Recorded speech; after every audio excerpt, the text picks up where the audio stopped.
지혜로운 동물의 상징, 청사의 해가 밝았습니다. 저희는 올해도 지혜로운 삶을 열어줄 법과 함께 시작합니다. 우리들의 법, 김일중입니다.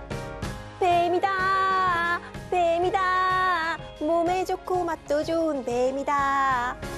뱀이 몸에 좋고 맛도 좋아도 법만 하겠습니까?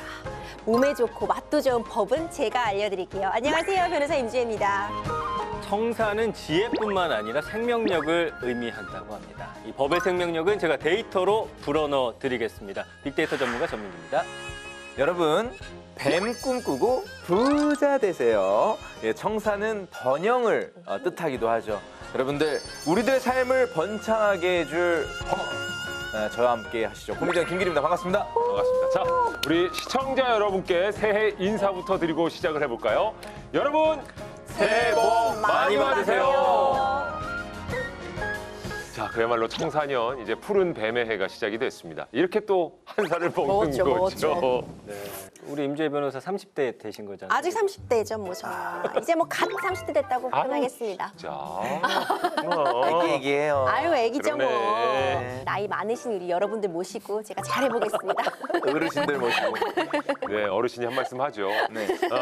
작년이 이제 청룡의 해로 네, 지나왔죠. 근데 이제 푸른 용. 올해는 또 청사년, 푸른 뱀의 해라고 합니다. 네. 그러니까 원래 이렇게 푸른 용, 푸른 뱀 이런 게 있는 걸까요? 사실 뭐 다 그럴 법한데 푸른 원숭이는 조금 어? 잘 그려지지 않는 것 같은데 그러게요. 이게 존재하는 건지.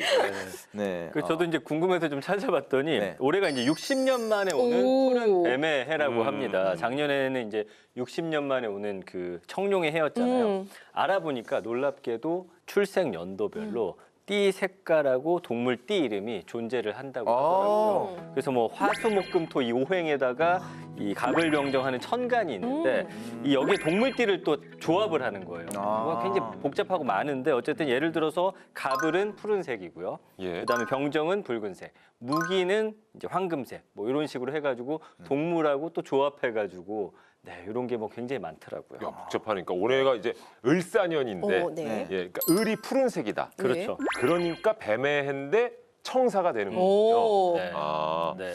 야, 뭐 이거 뭐 엄청나게 많은 경우의 수도 나올 수 있겠어요, 매해. 맞아요. 60가지 띠 이름이 조합이 돼요. 그러니까 60년 만에 나온 띠라는 말이 거기서 이제 나오는 건데 깊이 있게 알 필요는 없고 그냥 올해가 60년 만에 돌아온 푸른 뱀의 해, 오. 청사해다 오. 이렇게만 알아두시면 될 것 같습니다. 예. 자, 그리고 또 저희는 법 프로그램이니까 희망 법률 한 가지씩 한번 꼽아보도록 하겠습니다. 어떤 법이 생겼으면 좋겠어요? 계속해서 뭐 좋은 법들이 나오고 있긴 하지만요. 아무래도 이 청년들이 취업을 좀 잘할 수 있도록 이 열심히 일할 수 있도록 좀 도와줄 수 있는 청년들을 위한 법들이 좀 나왔으면 좋겠다는 생각을 합니다. 아, 그러네요. 청년들을 위한 법. 그리고 늘 이제 자영업자 지원법들이 나오곤 하는데 작년 말에 이제 또 탄핵 정국에서 정말 힘들었던 소상공인들이 많이 계신 것 같아요. 그래서 그분들에게 좀 길을 팍팍 넣어주는 그런 좀 경제법 같은 것들 또 새로 만들어졌으면 좋겠습니다. 네, 또 경제. 저는요, 한 나라의 국격은 아이들이 얼마나 행복해하는가에서 드러나는 것 같아요. 그러니까 아이들이 마음껏 떠들고 웃을 수 있는 세상, 뭐 아동 성범죄 같은 거 확실하게 근절하고 아동들의 복지는 팍팍 보장해주는 그런 법률이 좀 많이 나왔으면 좋겠습니다. 아이들의 보호법까지도 신경 써줬습니다. 자, 여튼 뭐 원하는 법률 얘기를 하면 정말 끝도 없을 것 같습니다만 작년 연말, 이제 작년이 됐어요. 충격적인 계엄과 함께 이 법에 관심이 그 어느 때보다도 뜨겁습니다. 그래서 2025년 우리들의 법 첫 시간 아주 특별한 법 고수를 모셨습니다. 오늘의 입법자는 누굴지 화면으로 먼저 만나보시죠.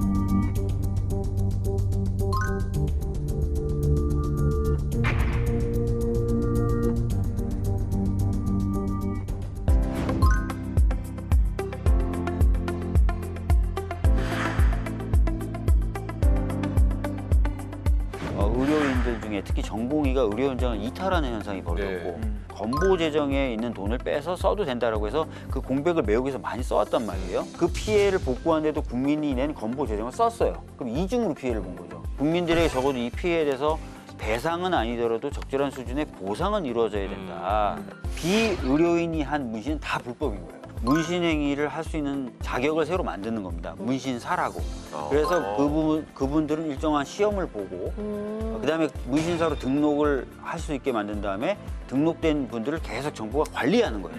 대부분의 나라는 이제 증시가 올라가는데 네. 이상하게 우리나라만 증시가 꺾이고 네. 있어요. 많은 외국인 투자자들은 예측이 불가능하다. 아, 이런 얘기를 하거든요. 왜냐면 기업의 지배 구조도 불투명한 데다가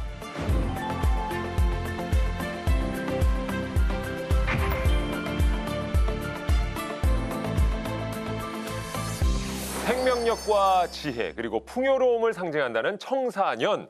우리들의 법 첫 입법자들 초대 손님은 바로 은평의 대표 주민이십니다. 국회 보건복지위원회 위원장 박주민 국회의원님이십니다. 어서 오세요. 네, 안녕하십니까. 주민등록증 할 때 주민 박주민입니다. 네, 반갑습니다.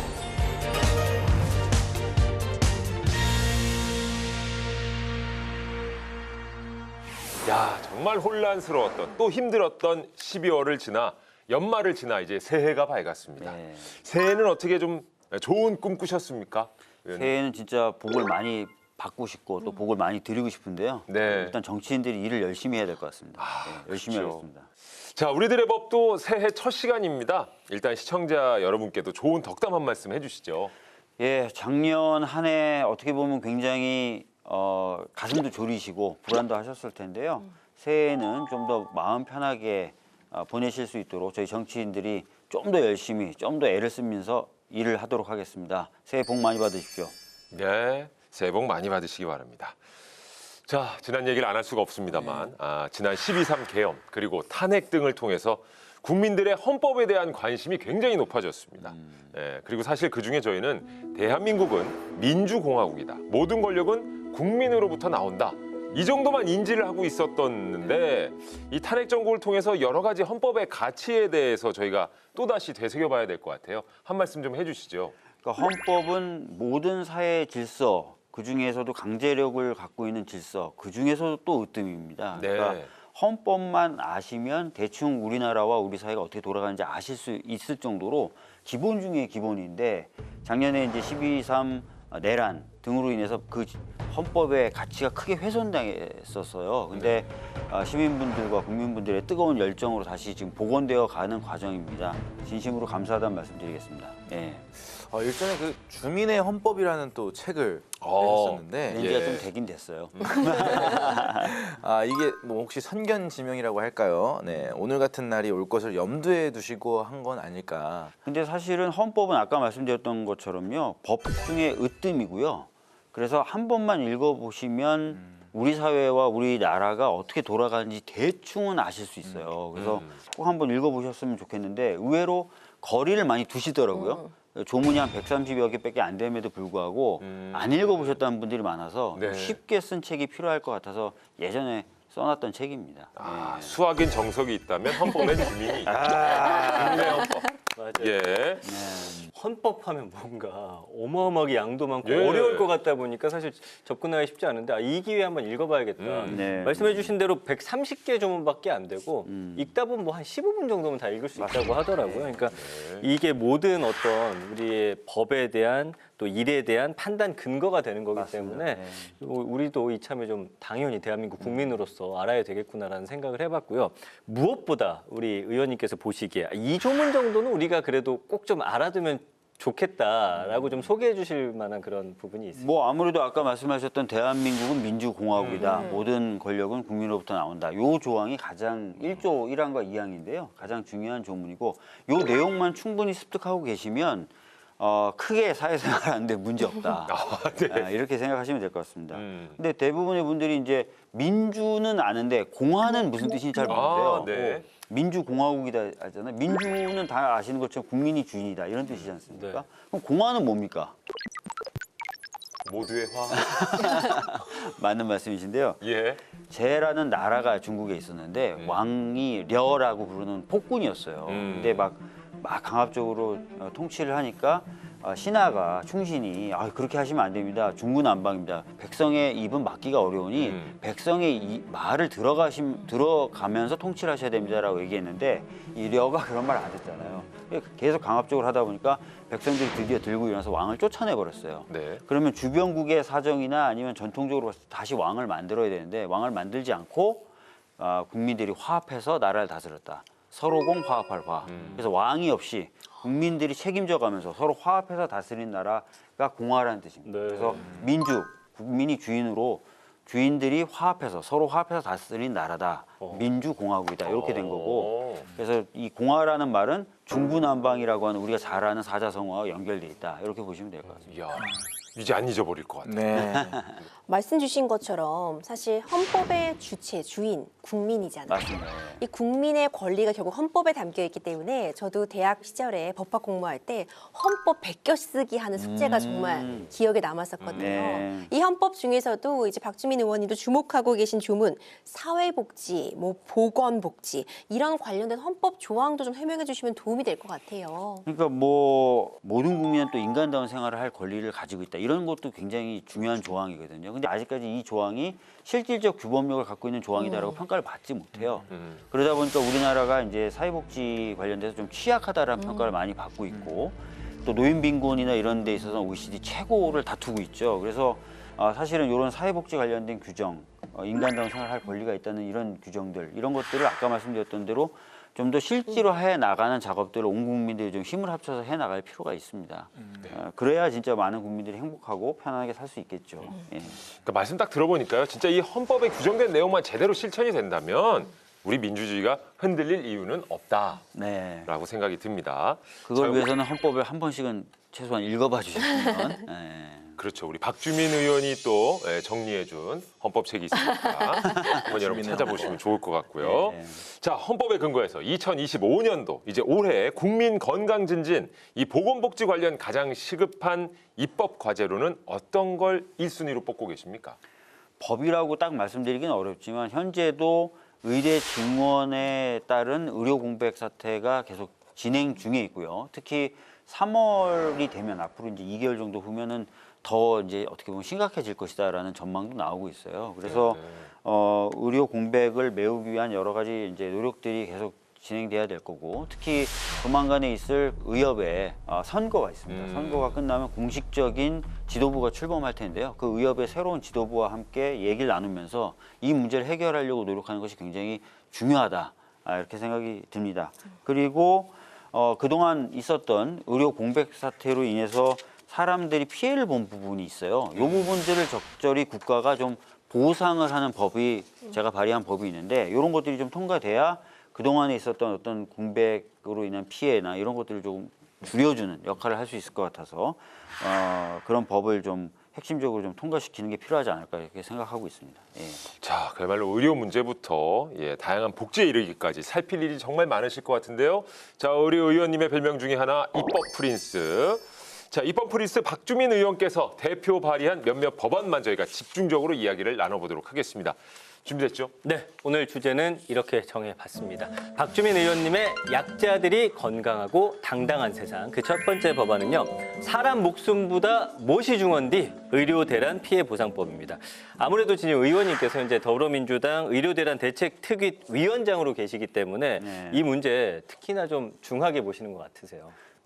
작년에 윤석열 정부가 의대 증원을 급작스럽게 2,000명을 갑자기 늘려버렸어요.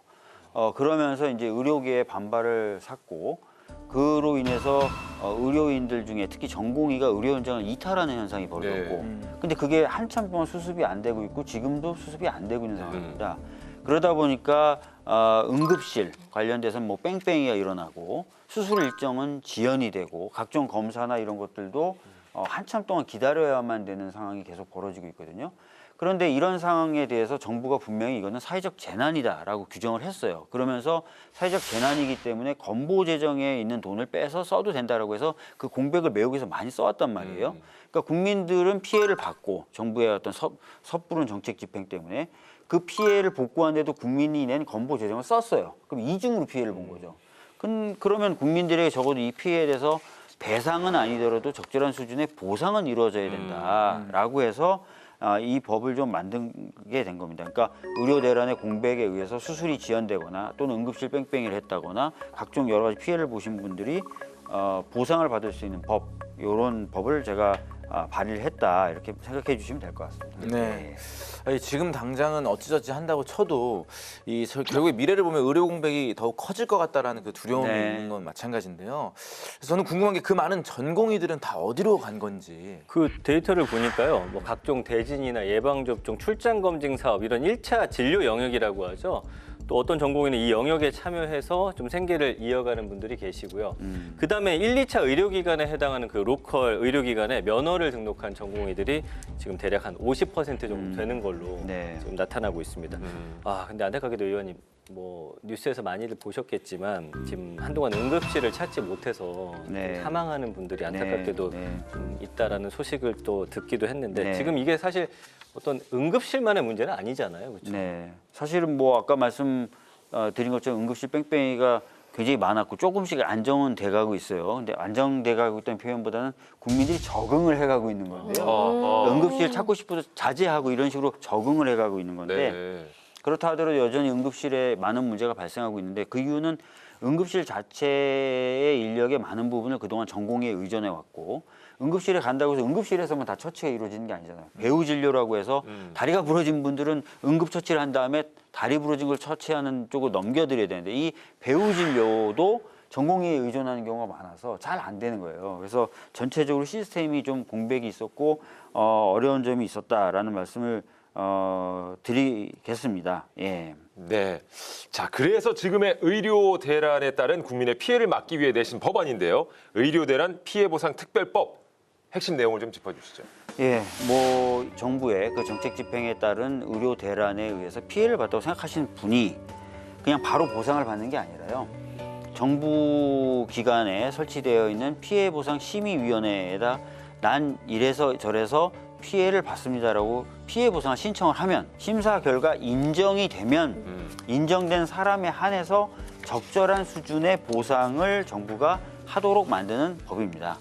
네. 그러니까 이제 의료 대란으로 인한 피해를 보상해주기 위한 그런 방안이나 절차를 정해두신 법이라고 이해가 맞습니다. 되고 있는데요. 예. 보상을 하기 위해서는 이 피해가 의료 대란으로 인한 것인지 아닌지 이 부분도 확인이 필요할 것 같고 절차도 좀 자세하게 나와 있어야 될 것 같아요. 특히 입증 책임은 누구에게 있는지 네. 이런 부분은 어떻게 마련해 두셨을까요? 그러니까 피해 입증 책임 관련돼서는 환자분들이 일정 부분은 져야 되겠죠. 져야 될 거고 그러나 환자분들이 모든 정보를 갖고 있지 않으니까 정부들도 일정 정도 자료를 제출하도록 만들었고요. 아까 말씀드린 대로 보상 기준이라든지 이런 것들을 법에 다 정해놓은 건 아니고 전문가들로 하여금 위원회를 구성하도록 만들어놨으니까 그 위원회에서 피해 기준이라든지 이런 것들을 정하게 돼 있고 배상처럼 손해 보신 걸 다 드리는 건 아니에요. 네. 보상이라고 하는 거는 일정 정도 기준을 정해서 국가가 그 기준에 맞춰서 드리는 거라서 배상처럼 손해 보는 거 전부 이런 건 아니죠. 예. 그러면 한번 여쭤보겠습니다. 보상을 이게 어디까지 해야 될지 뭐 추후 논의가 필요한 맞습니다. 부분입니다만 예. 의원님이 생각하시는 정도는 어디까지를 좀 뭐 생각하고 계십니까? 아무래도 이제 추가적으로 바로 진료를 받았으면 100원 들 건데 뺑뺑이 돌다가 200원이 들거나 300원이 든 경우도 있을 거고 그런 것들을 적절히 판단해가지고 그중에 일부를 드리게 된다든지 또 사망하시게 된 경우에는 예전부터 보면 뭐 사망 위로금 같은 거를 드려요. 그래서 그런 위로금 쪽의 일부 금액 이런 것들을 판단해서 드리게 되겠죠. 네. 이 환자를 돌볼 의사들이 없다. 이 참 참담한 상황인데요. 1차적으로는 정부의 책임이라고 쳐도 네. 사실 의료계에서도 국민의 이 생명을 살리기 위해서 최선을 다해야 할 텐데 네. 이거에 대해서 좀 어떻게 생각을 하세요? 맞습니다. 이제 의료계도 여러 가지 이유로 현장을 이탈을 했는데 국민들이 어려움을 겪고 계시기 때문에 사실은 여러 가지 통로로 복귀를 하려고 하고 있어요. 근데 지금까지 보면 정부가 제대로 된 명분을 좀 못 주고 있는 측면도 있고 대화가 또 원활하지 않았던 측면도 있고 심지어는 지난번 계엄 때 발표됐던 포고령에 처단한다고 돼 있다 보니까 네. 예, 또 의료인들 입장에서는 과연 이런 정부와 대화를 하는 게 맞나라는 생각도 있고 그래서 좀 어려움을 겪었었는데 다양한 통로로 의료계하고 얘기하고 있고 그래서 점차 나아지지 않을까 그렇게 생각합니다. 예. 그렇습니다. 이 의료 개혁이 필요하다는 것은 실은 어느 정부에서든 맞습니다. 예, 예. 필요하다고 좀 봐왔던 것 같고요. 단지 이제 방향성과 방법의 문제일 것 같은데요. 네. 자, 지금의 의료 대란 속에서 뭐 의료 개혁을 이야기하는 건 조금 앞선 이야기일 수도 있겠습니다만, 자, 의료 개혁 만약에 한다면 우리 의원님께서는 어느 방향으로 가는 것이 좋다고 보십니까? 필수 의료 영역에 충분한 의료 인력이 공급돼서 필수 의료의 의사가 부족하면서 발생되는 문제를 줄이고 지방에서도 불안하지 않게 치료를 받으실 수 있도록 만들고 그 과정에서 국민들은 전반적으로 좀 저렴한 비용을 낼 수 있는 굉장히 어려워요. 어려운데 네. 사실 이제 의료계와 또 정부 그리고 저희 같은 정치인들이 머리를 모으면 못 해낼 것도 없거든요. 네. 과학기술도 발달하고 있고 그래서 그런 것들을 다 믹싱해서 해법을 찾아내는 과정이 필요하고요. 그래서 이제 의료인들도 좀 대화에 들어와서 본인들이 갖고 있는 여러 가지 경험과 전문적인 지식을 많이 좀 이야기할 필요가 있어요. 하여튼 그 충분한 과정을 거쳐서 그런 것들을 만들어 나가야겠다 이런 말씀을 좀 드리도록 하겠습니다. 예. 자, 계엄 이후에 뭐 탄핵이라는 이제 사건 속에서 이런 상황 속에서 의료 대란 해법까지 찾기 참 쉽지 않을 것 같습니다만 그러기에 앞서 말씀하신 대로 우리 의원님들이 정말 바쁘실 것 같습니다. 열심히 해야 될 것 같고요. 네. 그다음에 딱딱해지면은 이런 대화는 좀 해나가기 어려워서 최대한 유연하게 많은 사람들 만나면서 해보려고 하고 있습니다. 네, 알겠습니다. 자, 다음 법안도 볼까요? 네, 계속해서 박주민 의원님의 약자들이 건강하고 당당한 세상 그 두 번째 법안은요. 타투 좀 마음 편하게 합시다. 바로 문신사법 제정안입니다. 네. 자, 타투. 그러니까 이 문신 시술 행위에 대한 문제가 수년째 계속되고 있는 것 같습니다. 혹시 뭐 여기 계신 분들 가운데 예, 뭐 타투를 해보셨거나 경험 있으신 분들 있을까요? 뭐 눈썹 문신 이런 거 다 해보시지 않으세요? 입술 문신? 저희 아버지는 한번 예, 눈썹 네, 문신 하셔. 눈썹 문신, 짱구가 턱 돼서 문신. 오신 적 그래서 사실은 국내에서 문신이라고 불리는 여러 시술과 처치를 받으신 분들이 엄청 많고 네. 거기에 종사하시는 분들은 30만 명이 넘는다는 그런 내용이 있어요. 그럼에도 불구하고 불법인 거예요. 되게 재밌는 게 국회의원들 중에도 눈썹 문신이나 입술 문신 한 사람 엄청 많을 거고 제가 이제 각종 법관들 인사청문회를 하거나 그럴 때 항상 물어봐요. 주변에 판사들 중에 있냐 없냐 그럼 다 있대요. 근데도 불법으로 처벌하거든요. 그러니까 현실하고 법하고 안 맞는 거죠. 그래서 이런 부분들을 좀 해소해서 국민들은 좀 안심하고 안전한 환경에서 문신이나 이런 것들을 받을 수 있고 시술하시는 분들도 맨날 처벌의 위협에 떨면서 하실 필요 없는 그런 제도를 좀 구축할 필요가 있습니다. 예. 이에 대한 결과를 저희가 한번 상황으로 지켜볼까요? 이게 이제 얼마나 의료인한테 타투를 받는 게 어려운지를 좀 보면은 2023년 복지부 문신시술 이용자 현황 조사가 있는데 이 결과를 보니까 문신시술 이용자 중에 81%가 이제 문신 전문 숍에서 시술을 받았는데 병의원에서 시술 받은 경우가 1.4%밖에 안 돼요. 네. 그리고 실제로 이 문신을 시술해주는 의사분들도 많지도 않고요. 맞아요. 2023년 8월에 문신 시술을 이용한 사람 500명과 반영구 화장 시술 이용자 1,444명을 대상으로 이제 조사한 결과 절반 이상인 54%가 비의료인의 문신 시술을 허용해야 된다라고 답을 했다고 합니다. 그러니까 이게 왜 문제냐면요. 네. 문신은 의료행위로 분류가 되고 의료행위는 의료인이 해야 되거든요. 그렇죠. 그러니까 지금 말씀하신 것처럼 비의료인이 한 문신은 다 불법인 거예요. 맞아요. 예. 근데 오히려 이제 그 문신사들의 기술은 나날이 발전을 해서 예. 오히려 뭐 해외 선진국에서는 각광을 받고 또 모셔가기도 맞습니다. 예. 한다라는 얘기도 듣는데 네. 자, 이 불법이다라는 판례는 아주 오래전인데 왜 이렇게 안 바뀌는 겁니까? 그러니까 이게 재밌는 게요. OECD 선진국 중에 문신을 불법이다라고 해서 처벌하고 있는 나라가 일본하고 우리만 있었어요. 근데 일본도 어떤 법에 의한 게 아니라 판례로 문신은 의료행위다라고 분류를 해놓은 거예요. 판례로. 그래서 거기도 똑같이 비의료인이 하는 문신을 처벌해 오다가 3년쯤 됐어요. 판례가 바뀌었어요. 일본도. 문신을 더 이상 의료행위라고 보기 어렵다라고. 그래서 이제는 문신을 처벌하는 나라가 우리나라밖에 없습니다. 그렇게 된 예, 거군요. 그래서 대법원 판례가 바뀌든지 아니면 국회가 법을 만들어줘야 되는데 대법원에서는 계속 법을 좀 바꿔라. 우리가 왜 판례를 바꿔야 되냐 계속 그러고 있는 상황이에요. 예. 말씀 주신 것처럼 이 문신을 의료행위로 본 그 판례가 계속해서 지금 논란거리가 되고 있는데 저희 동네에도요 상가에 사실 그 반영구 화장이라고 하죠. 다 불법이에요. 눈썹 문신이나 아이라인 문신하는 지금은 다 가게가 불법이야. 예. 정말 많거든요. 네. 사실 다 비의료인이 운영을 하고 있고 여성분들 이 눈썹 문신 정도는 손톱에 색칠하는 네일아트 정도 네. 굉장히 네. 가볍게 생각하고 있어서 이 부분 좀 개정이 필요한 상황이다 이런 공감대를 얻고 있습니다. 문신사법 이 내용도 좀 소개를 해주세요. 그러니까 지금까지 보면은 아까 말씀드렸던 대로 비의료인이 하는 문신 행위는 불법이다라고 해서 처벌을 해왔는데 실질적으로는 거의 정말 많은 국민들이 문신 시술을 받고 있고 문신업에 종사하시는 분도 아까 제가 말씀드렸던 대로 30만 명이 넘어요. 네. 문신 행위를 할 수 있는 자격을 새로 만드는 겁니다. 문신사라고. 그래서 그분들은 일정한 시험을 보고 그다음에 문신사로 등록을 할 수 있게 만든 다음에 등록된 분들을 계속 정부가 관리하는 거예요. 이분들이 쓰는 염료는 안전한지, 이분들의 작업장은 위생적인지 뭐 이런 것도 쫙 관리하는 겁니다. 지금은 근데 불법이다 보니까 관리가 안 돼요, 오히려. 불법이니까 관리를 할 필요도 없고 관리할 방법도 없다는 거예요. 그래서 이분들이 쓰는 염료는 안전한지, 이분들이 안전한 작업장에서 하는지 관리가 안 되는 거예요, 오히려. 그리고 이분들은 본인들은 세금을 내고 싶은데 불법인데 세금 어떻게 냅니까? 세금도 못 내는 거고. 그래서 오히려 양성화시키고 국가가 체계적으로 관리하도록 만드는 시스템을 구축하는 거. 그게 바로 이제 문신사법의 핵심 내용입니다. 그러니까 국가가 인정한 자격을 갖춘 문신사가 타투 시술을 할 수 있다. 그렇습니다. 예.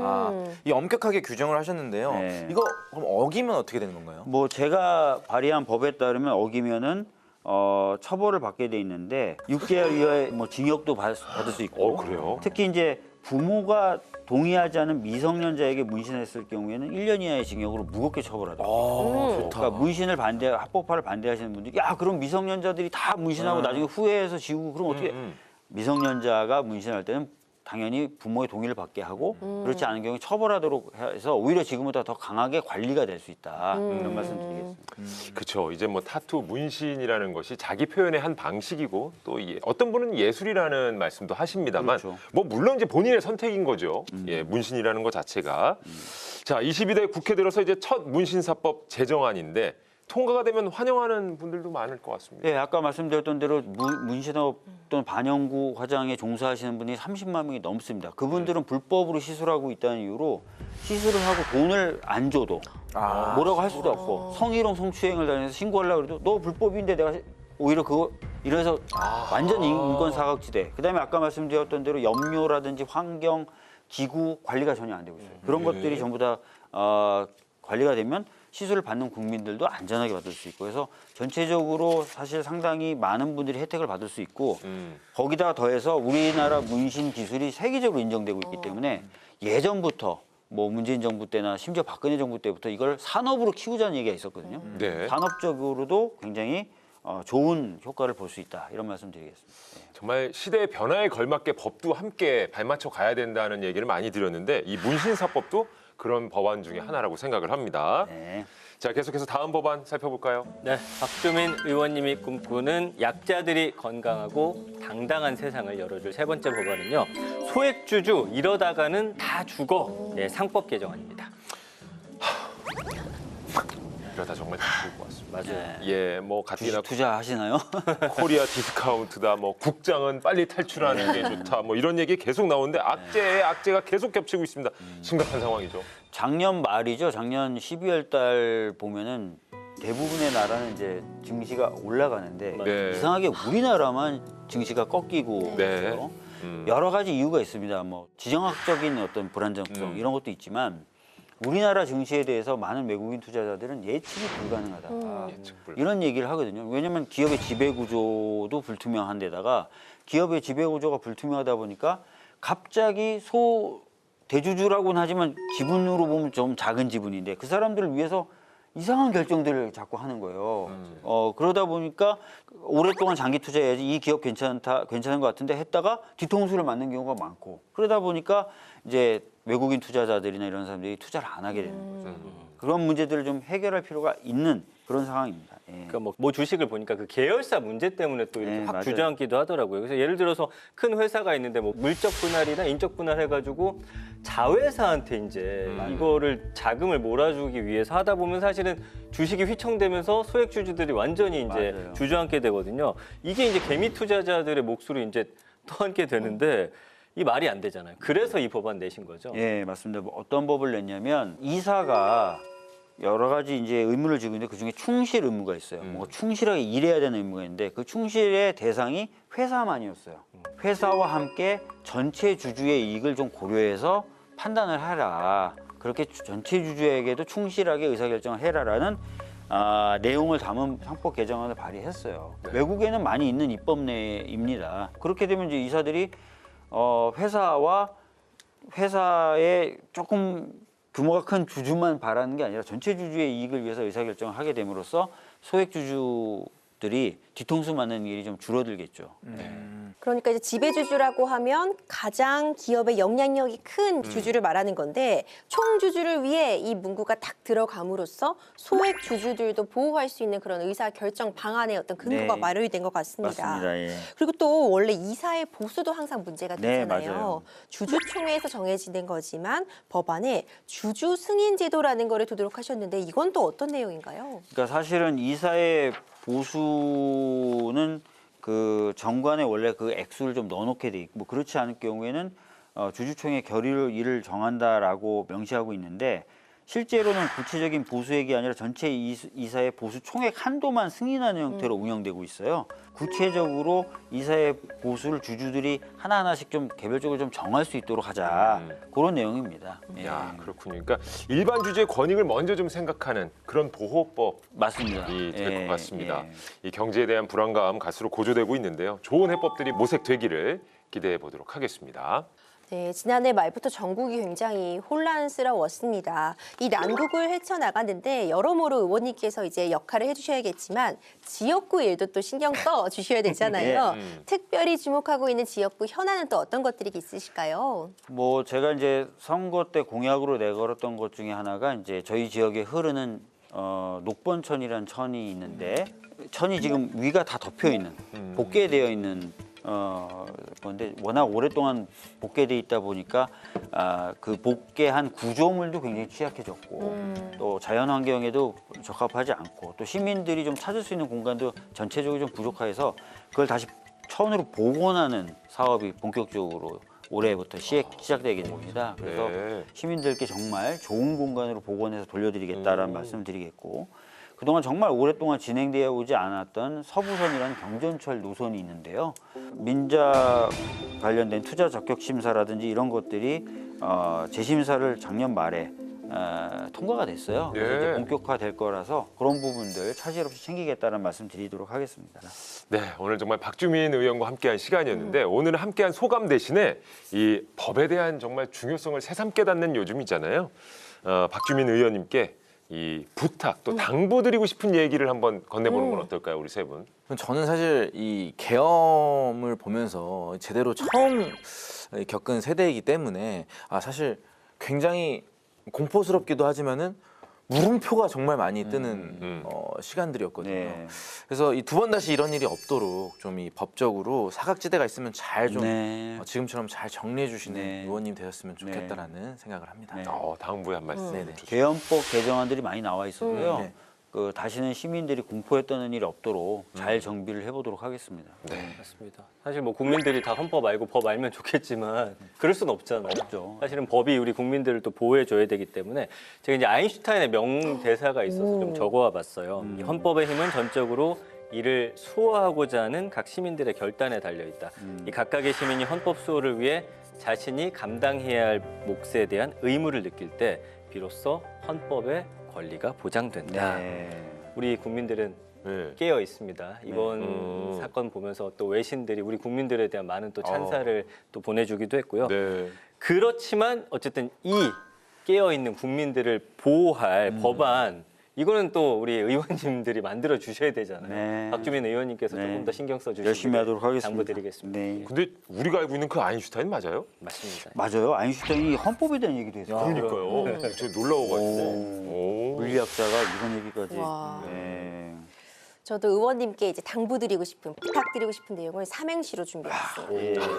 삼행시 전문. 네. 예. 당시 전문. 자, 네. 그럼 문을 띄워드리겠습니다. 네. 박수 칠 만한 의료 대란 해결 방안. 아. 주. 주주들에게 이익이 다 돌아갈 수 있는 상법 개정. 민. 민심에 부합하는 문신 관련 법안 마련. 이 세 가지를 의원님께 부탁드리면서 다른 민생과 관련된 법안들도 제발 잘 좀 만들어 주세요. 어떻게 감사합니다. 괜찮으십니까? 대단하신데요? 그죠? 네. 예. 이제 삼행시 장인이에요. 오. 예. 잘하셨어요. 대단하십니다. 네. 아, 근데 우리 의원님 벌써 이제 3선이십니다. 우와. 예. 중진 의원으로서의 역할도 굉장히 이제 중요하실 것 같은데 말이죠.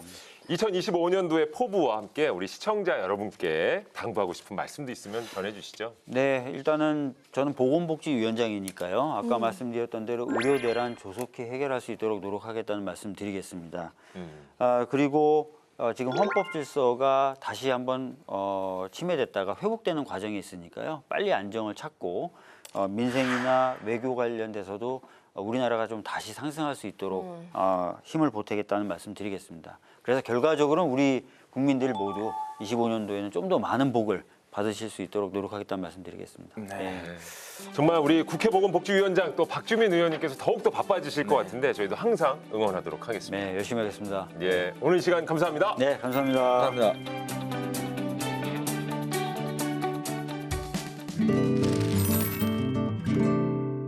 법을 몰랐다고요? 아니면 법을 잘못 알고 계셨다고요? 제대로 법 읽는 방법을 알려드리는 시간입니다. 법 읽어드립니다. 자, 보통 이제 학부모님들은 방학 기간을 좀 따지게 되죠. 보통 이번 달 한 20일 정도까지가 아이들의 방학 기간이 될 것 같은데, 예, 우리 아이들도 뭐 늘어지게 늦잠 자고 하죠. 하지만 또 그래도 짜여진 또 계획표대로 움직이는 것 같기도 하고. 네. 저 우리 아이들은 어떻습니까? 아, 여기는 아이들이 다 커서 그래도 좀 예. 알아서들 하는데 저는 아직 어리잖아요. 네. 그러니까 방학 때면 둘 다 맞벌이니까 또 쉽지가 않아요. 그래서 뭐 학교에서 방학 때만 운영하는 방과 후 수업 보내고 학원들 연계해가지고 우리가 어쨌든 일하는 시간에는 어디선가 맡아줘야 돼서 그거 계획 짜는 게 상당히 힘들었어요. 그렇죠. 저는 지금 저의 상황을 표현하자면 이제 공포의 쌍방학이다. 아. 쌍방을 쓰는데 애가 둘 다 방학이다. 뭐 이런 상황이죠. 예. 굉장히 쉽지 않은 상황인데요. 알죠. 기리 씨는 확실히 아직까지는 좀 여유가 있으세요, 그죠? 사실 뭐 저의 어린 시절을 생각하면은 지금 듣고 있는 것만으로도 좀 어느 정도 이해가 되는 것 같아요. 기리 씨 학창 시절 어떤 학생이었습니까? 저 뭐 부모님께 죄송할 정도로 제가 예전에 뭐 참새가 전깃줄에 앉아 있길래 왜 네. 운전이 안 되나 해서 오, 제가 매달렸던 적도 있을 정도로 아찔하네요. 그래서 어떤 결과가? 한 줄에 정말 매달려도 하나는 괜찮아요. 네 하나는 괜찮다라는 거 제 몸소 아휴, 동네 친구들한테 다 보여줬습니다. 에디슨도 호기심이 많았죠. 누군가는 이렇게 과학자가 되고 네. 개그맨이 되었어요. 웃음은 과학입니다. 그렇네요. 네, 그렇죠. 계산적으로도 웃을 수 있어요. 웃음은 과학이에요. 네. 예, 하지만 뭐 그때 당시에는 뭐 등짝 스매싱도 심하게 좀 맞았을 테고. 네, 뭐. 왜냐면 뭐 그때는 약간의 좀 훈육도 네. 예, 가능했던 시기였으니까. 근데 요즘은 훈육하기가 겁나는 세상입니다. 그럼요. 요새 사실 학교에서는 절대 안 되는 거고요. 그렇죠. 집에서도 그렇고 밖에 나가서도 사실은 사람 많은 데서 애를 함부로 혼내기 좀 무서운 그런 세상. 뭐 당연한 거지만 네. 그래서 부모들도 사실 아이 훈육하는 게 쉽지는 않아요. 네. 맞아요. 근데 참 어려운 게요. 잘못된 건 또 잘못됐다고 딱 잡아주는 게 또 어른으로서 한 아이를 잘 길러내는 역할인데 잘 못된 길로 가는 걸 잡아주는 것과 그 훈육 사이에서 요즘 참 많은 일들이 일어나고 있는 것 같아요. 자, 오늘 법 읽어드립니다. 사연 또한 학교에서 일어난 아동 학대 논란이라고 하는데, 자, 과연 이것이 학대일지 시청자 여러분 한번 고민해봐 주시기 바랍니다. 자, 오늘 여러분이 준비한 모든 발표 수업 시간이에요. 준비 다 했죠? 선생님, 발표는 누가 해요? 다 같이 해요? 바보야. 우리 중에 한 명이 한다고 선생님이 옛날에 말했잖아. 난 쉬니까 둘 중에 하나가 해. 야, 주제가 민주주의인데 그건 민주주의 원칙에 어긋나는 거야. 바보. 얘들아. 자, 그럼 가장 민주주의스럽게 가위바위보로 결정하겠어요? 진 사람이 발표하는 거 어때요? 좋아요. 자, 가위바위보! 가위바위보. 와, 길이가 발표자다. 아, 그러네. 자, 길이 앞으로 나와서 발표해 보자. 아, 제가 하기 싫다고 분명히 말씀드렸잖아요. 저 싫어 발표. 야, 그냥 해. 써 있는 대로만 읽어. 야, 그렇게 쉬운 거면 네가 해. 너 뭐든 잘 읽잖아. 네 아빠가 빅데이터라며. 우리 일상 속의 민주주의는 띵동댕동. 우와, 점심시간이다. 오늘 치킨 나온대. 얼른 먹어야지. 야, 길이야, 밥 먹으러 가자. 야, 니들이나 많이 드셔. 난 굶을 거야. 짜증나니까 얼른 꺼져. 길이야, 너 왜 그렇게 화가 났지? 아까요, 길이가요. 억지로 막 발표해가지고 그런가 봐요. 길이야, 일어나. 안 일어나? 어서 일어나. 자, 어서 가서 빨리 밥 먹어. 아, 싫다니까 왜 이래요? 아파요. 밥 먹는 것도 내 맘대로 못해요? 이거 나요, 선생님? 이거 아동 학대예요. 엄마한테 이럴 거예요. 똑똑한 주혜야, 이거 학대야? 너희 엄마 변호사잖아. 글쎄, 이거 아동학대 아닌 것 같은데. 우리 엄마한테 한번 물어볼까? 야, 마지막에 이제 변호사와 빅데이터 전문가 주니어들이 만났네요. 자, 이거 아이가 이제 모든 발표 수업에서 발표자로 뽑혀서 굉장히 좀 삐쳤어요. 화가 났어. 네네. 예. 그러다가 선생님이 이제 왜 그래도 식사 시간인데 밥을 먹어야지 하면서 이게 뭔가 좀 실랑이가 있었던 모양이에요. 맞아요. 예. 자, 실제 사건입니까? 맞습니다. 오늘 핵심은 이 사연 속에서 제대로 전해드린 것 같아요. 그 모든 발표라고 혹시 네. 아세요? 자, 기리 씨는 아이를 아직 안 키우니까 모를 수 있지만 두 분은 아실 수 있는데 그게 이제 초중학교에서 주로 하는 건데 한 팀, 4-5명의 학생이 팀을 이뤄가지고 과제를 나누고 숙제를 해오면은 같이 토의하고 정리해서 발표하는 그런 수업입니다. 네. 이거 우리 때는 없었던 건데, 요즘 아이들이 좀 이제 개인적인 성향이 좀 강해졌잖아요. 협동심 길러주기 딱 좋은 수업인 것 같긴 한데 대체 무슨 일이 있었던 거죠? 그렇죠. 근데 이제 지금으로부터 5년 전에 네. 한 경기도 초등학교에서 모든 발표 수업이 있었는데 A라는 학생이 가위바위보에서 져가지고 이제 발표자로 뽑힌 거예요. 네. 근데 이제 안 하겠다고 거부를 하게 됐다. 네. 그 원하지 않았는데 발표를 하게 됐다. 이게 이제 본인의 이유예요, 나름대로의. 근데 이것 때문에 토라진 학생이 그 점심도 먹으러 가지 않으니까 선생님이 그거 이제 보다 못해서 일어나라고 하면서 이렇게 팔을 잡아당긴 모양이에요. 그 아이는 자리에서 버텼고 네. 이 일로 교사가 이제 아동 학대 혐의로 재판에 넘겨졌어요. 그게 다 한 거예요. 팔 잡아당긴 걸로 아동 학대까지 가면은 저희 때 선생님들은 정말 형량이 엄청 높았을 것 같은데요. 그러니까 저도 이제 학부모입니다만 네네네. 이게 아동학대일까? 좀 충격적인데. 네. 자, 5년 전에 벌어진 일입니다. 근데 최근에 결론이 나왔어요? 사실 이 내용만 보자면 이게 지금 재판까지 갈 일이라고?부터도 좀 의구심을 가지실 수 있는데 이 사건이 무려 1심, 2심, 대법원까지 진행이 되었습니다. 아하. 어떤 결과가 나왔을지 좀 예측이 가능하세요? 대법원까지 간 걸 보면은 이게 아동 학대로 나왔던 것 같아요. 네, 1심과 2심에서는 이 아동에 대한 신체적 학대를 인정을 해서 벌금 100만 원이 선고가 되었습니다. 그러니까 대화나 비신체적인 방법, 그러니까 다른 방법으로도 훈육을 할 수 있었다. 이 점을 좀 재판부에서 중점적으로 바라봤던 것 같아요. 이건 훈육을 아니다. 이것은 신체적인 학대가 될 수도 있다라고 보아서 1심과 2심에서는 벌금형이 선고가 되었었습니다. 자, 그러니까 말로만 했어야지 왜 팔을 잡아당겼냐, 왜 신체 접촉을 했느냐 한 것 같은데, 자, 이렇게 되면 이제 대법원의 결정이 궁금해집니다. 원심을 받아들인 건가요? 네, 대법원의 판단은 달랐습니다. 당시 상황을 보면 이제 말로만 해서는 학생을 데려갈 수 없는 상황이었다. 이런 점을 좀 인정을 해주었고요. 교사가 합리적으로 할 수 있는 그 재량권의 범위 안에서 적절한 행동이었기 때문에 이 정도를 가지고 이제 다른 수단이 있었다는 점만을 근거로 해서 아동 학대로 볼 수는 없다. 이런 입장을 대법원에서는 밝게 된 것이죠. 그럼요. 네. 뭐 말이 잘 통하면 그게 아입니까? 말이 안 통하니까 아인 건데 이 긴 시간 법적 다툼이 있었던 것 같습니다. 만약에 그러면 뭔가 종이를 말아서 이렇게 툭 쳤다면은 좀 이 정도까지 안 간 건가요? 이런 일이 있었어요. 2020년 2월 전남 완도에서 있었던 일인데 네네. B 씨라는 분이 이제 조카한테 숙제를 하라고 했는데 이거 안 하고 컴퓨터 게임 하면서 계속 노니까 네네. 이 10대 조카의 발바닥을 파리채 있죠. 네네. 그걸로 5대 정도를 툭툭 때렸다고 합니다. 네. 이게 문제가 돼서 신체적 학대 행위로 기소가 된 적이 있는데 이거 어떻게 됐을 것 같으세요? 조카잖아요. 지금 다른 사람도 아니고. 1심에서 유죄를 받았습니다. 유죄요. 이 B 씨는 참고로 아이의 이모부였다고 합니다. 근데 어쨌든 숙제를 확인하고 뭔가 안에서 이게 좀 체벌을 했다. 근데 파리채로 이게 어느 정도 때렸느냐도 중요할 것 같습니다만 자, 이모부와 조카 사이인데도 이게 법정으로 갔군요. 이게 법정으로 갔습니다. 먼저 전제해야 될 건 꼬치로도 때리지 말란 말이 있잖아요. 아, 근데 물론. 아동을 때리는 행동은 안 됩니다. 하지만 네. 이런 상황의 좀 특수성은 감안할 필요가 있을 것 같은데 1심에서는 앞서 우리가 봤었던 사례와 마찬가지로 그러니까 다른 수단으로도 충분히 훈육이 가능했다. 이런 점을 근거로 해서 아동학대 혐의가 인정이 됐어요.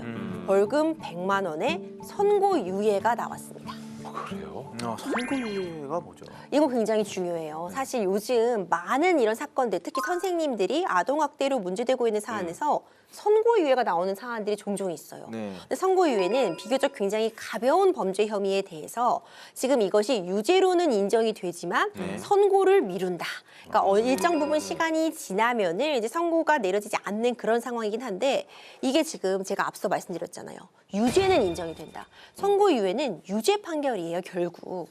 그렇기 때문에 선고유예가 내려진다고 해서 이것이 죄가 안 되는 것은 아니라 지금 많은 아동학대 사건에 있어서 선생님들이 선고유예 판단에도 불구하고 이것은 유죄로 인정될 수 없다. 무죄를 다투어서 계속 항소도 하고 대법원까지 가는 사례들이 줄을 잇고 있습니다. 그러니까 결국에는 이제 굳이 파리채까지 들 필요는 없지 않았냐 이건 것 같은데 이해가 뭐 되는 대목이기도 합니다. 근데 이제 여기서 체벌에 대해서 아이의 친모가 그 훈육을 승낙을 했다라고 하던데 이게 왜 이 소송까지 가게 된 거예요? 그러니까 아무래도 그럼에도 불구하고 진짜로 때릴 줄은 몰랐다. 뭐 이런 입장인 것 같기도 해요. 어쨌든 항소심 판단은 달랐습니다.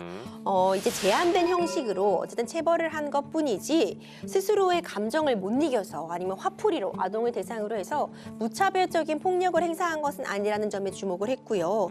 그렇기 때문에 파리채로 5회 정도 물리적인 폭력을 행사했다고 해서 이것이 곧바로 아동학대로 이어질 수는 없다. 이렇게 판단을 했습니다.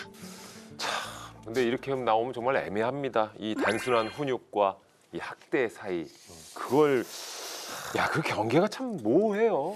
맞습니다. 이게 법적으로도 명확하게 명시가 돼 있지 않고 그렇다 보니까 경찰들도 사실은 좀 힘든 부분이 있어요. 그래서 이제 경찰청에서 아동학대 훈육 판단 지침서를 내놨어요. 이 지침서에 훈육으로 인정받기 위한 조건들인데 좀 소개를 해드릴게요. 네. 첫 번째, 행위의 동기나 목적의 정당성. 두 번째, 행위의 수단이나 방법의 정당성. 세 번째, 보호 이익과 침해 이익과의 법익 균형성. 네 번째, 긴급성. 다섯 번째, 그 행위 외에 다른 수단이나 방법이 없다는 보충성. 이렇게 되어 있고요. 그 외에도 뭐 아동학대나 훈육 사례들이 이제 모아져 있다고 하니까 부모든 교사든 한 번쯤 살펴보시는 것도 뭐 도움이 될 것 같습니다. 말이 좀 어렵긴 하지만은 한 가지 확실히 기억에 남는 게 있는데 행위의 동기나 목적 그리고 다른 수단이 없었다는 것. 네. 이거는 아까 우리 팔을 잡는 것 외에는 뭐 방법이 없었다. 우리가 소개해드린 사연에서 네네 뭐 이렇게 적용할 수 있을 것 같은데 그런데 이 정서적 학대는 어떻게 판단할 수 있는 건가요? 정서적 학대 판단 기준은 더 까다로울 수 있어요. 사실 어떤 물리적인 폭력을 행사하는 것뿐만 아니라 아이에게 트라우마를 남길 수 있는 정신적으로 충격을 가하는 것도 당연히 학대 행위에 들어오게 되는데 이것이 정신적 학대인지 아닌지를 판단하는 거는 쉬운 일만은 아닙니다. 예전에 우리 방송에서도 다뤘던 적이 있는데 아이가 쓴 반성문을 이제 찢어버린 경우 이제 이럴 때 정서적 학대가 되냐 안 되냐 논란이 되었을 때 이것만으로는 적절한 이제 훈육이었다고 봐서 정서적 학대까지는 아니라고 본 사례도 있었지만 경우에 따라서는 이 훈육의 과정이나 뭐 지위와의 관계, 반복성 이런 부분을 봐서 정서적 학대가 또 인정이 되기도 하거든요. 그러니까 이런 학대 부분을 인정하기 위해서는 단편적인 그 행동만을 보고서는 판단을 내릴 수가 없고요. 전후의 맥락이나 상황, 그리고 주변에 누가 있었는지, 주변인들의 진술은 어땠는지 이런 부분들이 좀 종합적으로 고려가 돼서 판단이 가능할 겁니다. 참 그래도 어렵긴 어렵습니다. 저도 물론 학부모니까 걱정은 되지만 이게 어느 정도는 학대인지 아닌지 부모도 냉정하게 구분을 해야 될 필요가 있는 것 같고 이제는 아예 훈육에 있어서 뭐 학대라든지 혹은 체벌은 아예 생각을 안 하시는 게 맞는 것 같습니다. 자, 오늘의 한 줄 평 김기리 씨께 청하죠. 저한테 한 줄 평을 오늘 맡겨주셨습니다. 감사합니다. 훈육은 필요합니다. 하지만 이게 불근육인지 학대인지 헷갈리다면 어. 여러분 전문가에게 please help me 또는 아동학대 예방 상담 전화를 이용해 주시기 바라겠습니다. 괜찮네요. 네, 전문가에게 도움을 요청한다. 네. 신고는 112, 상담은 129번 기억해 주시면 될 것 같습니다. 자, 청사년, 네, 을사년 2025년 새해가 시작이 됐습니다. 하지만 여러모로 힘들고 피곤한 새해를 맞고 있는 것도 사실인데요. 그래서 그 어느 때보다도 법에 대한 관심이 높습니다. 그런 의미에서 저희도 열심히 뛰어야겠죠.